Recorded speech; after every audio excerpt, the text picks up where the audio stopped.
नमस्कार जय जगन्नाथ। आज भिडटी केवल आजिकल युवपीढ़ी जो मैंने स्टाटस रे मातृ एवं पितृ दिवस जेको दिवस को नहीं स्टाटस मेंटेन कर मोर कहवा कथा हटरे क्या पूजा करा जाए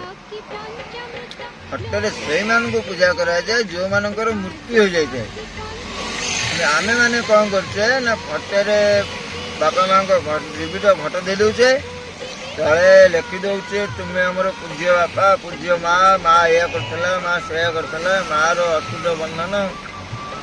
ठीक अच्छी भाई माता पिता को भल पाइबा भूल ने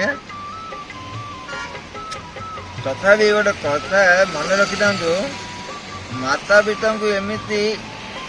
अपमान करंतु नहीं स्टाटस रे फटो रखी पूजा करिया जहा आमे अपमान करिया सही है कारण यदि माता पिता को आमे समस्ते भल पाऊ चाहते ताले आजिका दुनिया रे वृद्धाश्रम खोला ही न था। द्वितीय कथा यदि माता पिता को आम एत भल पाऊ ताले माता पिता आजिकल जाइकरी कोटी बड़दाण्ड रे भिक मागी न थांते कि आ घर ता घर हेई न थांते। आ गोटे कथा 70-80 वर्ष बयस रे भी बापा माँ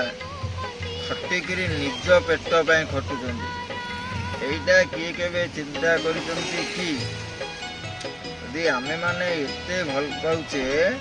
तो से माने कौन पाई जे अन्य घरे बासन माजुचंती बासन माजी माजी छोट बेले आमको बड़ कले पाठ पढ़ेले बड़ मनुष्य कले आमे चाकरी कलु चाकरी करिया परे बापा माँ को पछरु धोखा दे देलु एटा आम बापा माँ प्रति भल पाइबा ये खूब भली भल पाइबा